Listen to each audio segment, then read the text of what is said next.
Okay. Go. Yeah. Hello all, welcome to another edition of Philosophical Yarns. Sorry I've been off the past couple weeks, I've been really busy, but today we're going to talk about the third teaching of the Gita,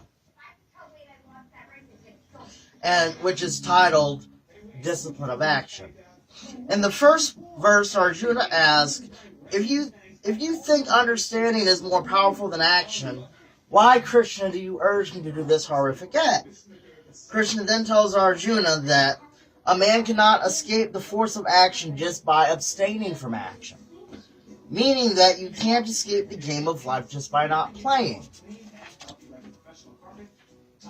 He goes on to say that we are all forced to act by the qualities of nature. He warns us if we act with desire in our hearts, we are self-deluded. But if we act with our body only, detachment sets us apart as men of wisdom. Krishna then instructs Arjuna to perform action as sacrifice. Sacrifice being to do all actions as a gift to the gods, irrespective of the results. The idea here is just do it.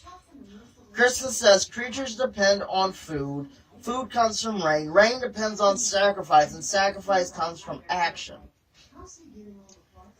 And goes on to say, action comes from the spirit of prayer, whose source is Om, the sound of the imperishable. So the pervading infinite spirit is even present is present in every rite of sacrifice. He who fails to keep turning the wheel set in motion wastes his life in sin, meaning that all action comes from the eternal spirit. So the eternal spirit is present in every sacrifice, and he who does not act in the name of sacrifice wastes his life in wrongdoing. But when we act without detachment, we achieve the best good. Following this, Krishna talks about how people retrace the path of a leader. So he, being a god, acts so people can follow what is right. Also, if he did not act being a god, he would create disorder in society, resulting in the destruction of all living things. After this, he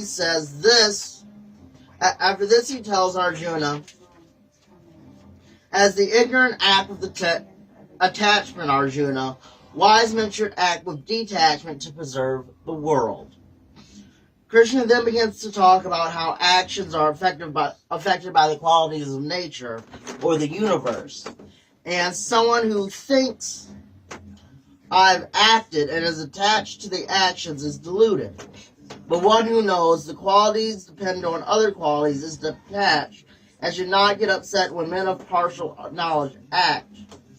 He then beseeches Arjuna to surrender all action to him and fix his reason on his inner self without hope or possessiveness.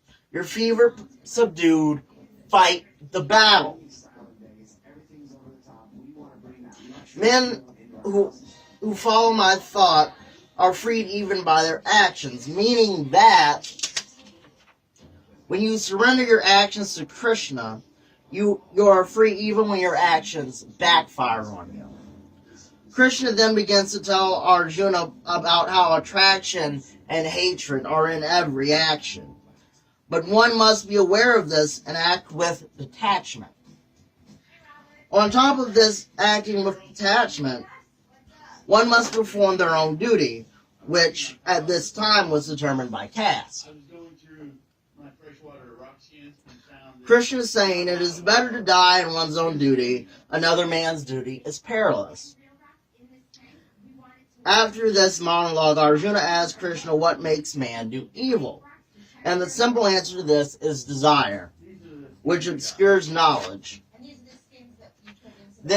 He then urges Arjuna to kill the enemy, menacing him in the form of desire. And how that would play out is him acting with detachment and rising to fight the battle. That's all, folks. Have a nice day.